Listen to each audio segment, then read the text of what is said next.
Est-ce que le PSG va être capable de perdre tous les trophées qu'ils sont capables de remporter sur la saison 2025-2026? C'est la question que je me pose parce qu'on a un PSG qui, sur les derniers matchs, reste peu convaincant. C'est une équipe qui est en plein doute, que ça soit par individualité, mais aussi surtout sur le plan collectif. Là où la saison dernière, contre Manchester City, ils avaient réussi justement à trouver une cohésion d'équipe, qu'ils avaient réussi à trouver un collectif fort qui va les amener peu à peu à la finale de la Ligue des Champions et à remporter cette Ligue des Champions, à être stratosphérique aux yeux du monde entier. Et cette année, aujourd'hui, au vu du contexte où on est actuellement, là, on a une équipe du PSG qui est en plein doute, une équipe du PSG qui a beaucoup moins de certitude que l'année dernière à la même époque. Et donc ma question va être, est-ce qu'ils vont être capables de tout perdre? Bon, dans un premier temps, la Coupe de France, elle est déjà perdue. Tu as perdu contre le PFC, le 15e de Ligue 1, qui vient de prendre 5-0 contre le RC Lens.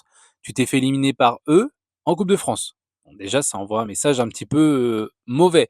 La Coupe de France, ça ne sera pas pour cette année et c'est quand même inédit pour un PSG qui normalement a raflé tout chaque saison. Quand on passe sur la scène de la Ligue 1, la scène nationale, on a un RC Lens qui n'était pas censé être là, qui encore une fois a mis une tôle au PFC.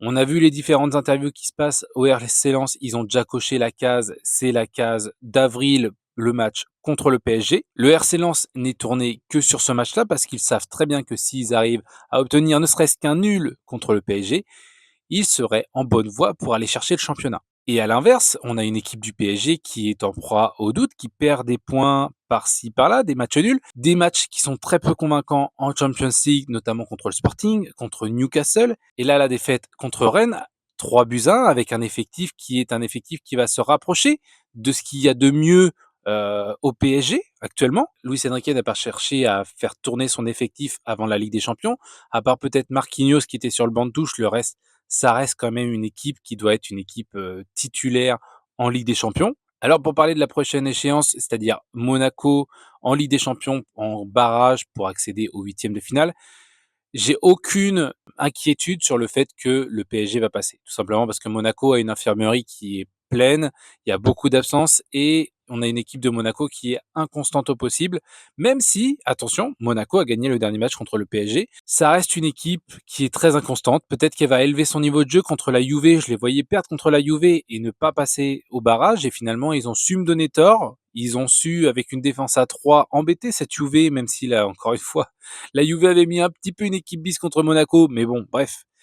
Passons, ils ont réussi à obtenir ce match nul, à se qualifier pour les barrages, mais je vois un PSG évidemment plus fort quand même que Monaco. Monaco qui s'est souvent fait fesser par le PSG auparavant, même si encore une fois, si on reste sur une victoire de Monaco lors de leur dernière confrontation. Mais là où je vais être plus inquiet, c'est sur les phases d'après. Parce qu'on a vu sur les premières phases, alors attention, Liverpool avait fait du 8 sur 8 la saison passée, ça les a pas empêchés de se faire éliminer par le PSG, justement, la saison dernière. Cette année, on a un Arsenal qui est en 8 sur 8 en Ligue des Champions, en phase de qualification. On a un Arsenal qui est premier de Première Ligue, qui est en mission pour aller remporter ce championnat qu'ils attendent depuis longtemps.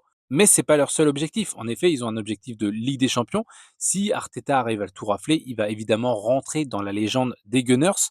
Et ça doit résider dans un coin de sa tête et il a l'effectif pour. Le collectif d'Arsenal est extrêmement fort. Ce n'est pas le seul effectif extrêmement fort sur cette année puisqu'on a aussi un Bayern qui est en train de tout exploser en Bundesliga. Ils ont qu'une seule petite défaite et en Ligue des Champions, ils ont une défaite justement contre Arsenal, mais ils ont réussi à battre le PSG. Donc, le PSG n'est pas favori pour moi à sa succession et montre des incertitudes. Encore une fois, un petit peu d'anxiété après le match contre Rennes avec Dembélé qui fusille le fait que faut qu'on retrouve un collectif et qu'on arrête les individualités. Rien n'est au-dessus du PSG. Très bien. Derrière, Luis Enrique qui dit qu'il porte pas attention à ce que dit Dembélé parce que c'est une réaction à chaud. On sent un petit peu un PSG qui est en train de se chercher, qui est en train de se chercher, qui est un petit peu en difficulté.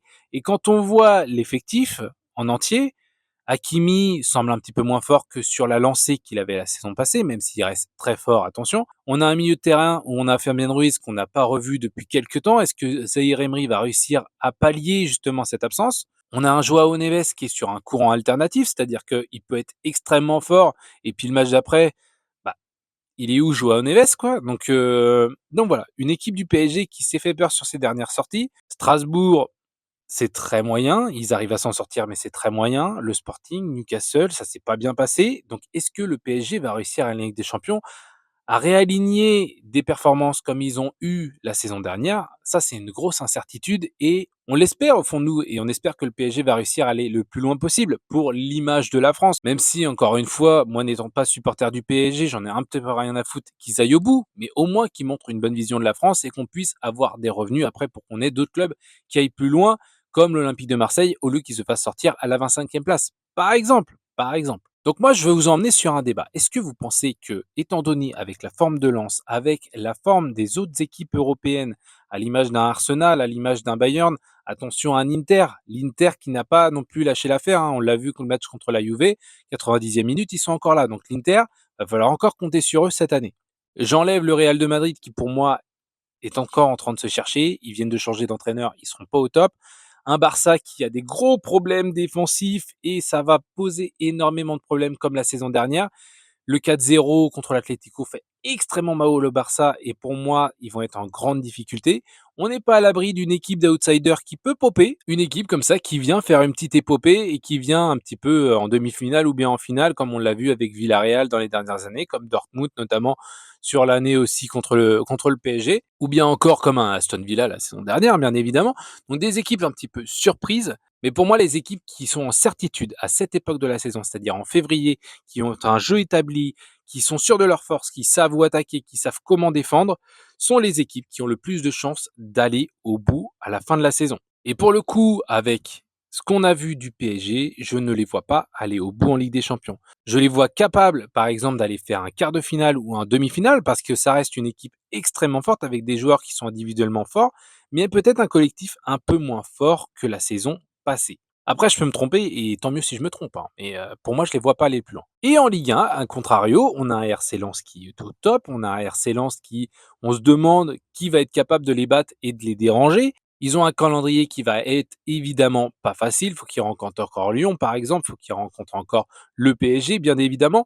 Mais le RC Lens est plus que convaincant avec Pierre Sage et on voit mal quelqu'un les faire chuter, notamment une équipe du bas de classement qui pourra les surprendre. Et à ce jour, si Lens arrive à faire match nul contre le PSG et qui gagne tout le reste, ils sont champions. Bon, évidemment, c'est hypothétique et ça serait absolument incroyable qu'ils arrivent à faire ça parce que ça veut dire qu'ils enchaînent 10 victoires et un match nul contre le PSG. C'est absolument incroyable s'ils arrivent à le faire, qu'ils obtiennent plus de 80 points. Mais Lens reste quand même un concurrent absolument dangereux pour le PSG. Et si le PSG perd des plumes à cause de la Ligue des Champions, ils en perdront pas à cause de la Coupe de France, mais ils peuvent en perdre à cause de la Ligue des Champions. Donc ça ferait une saison blanche pour le PSG après une saison où ils ont tout raflé, à part la Coupe du Monde des clubs. Une saison incroyable pour le PSG et puis plus rien.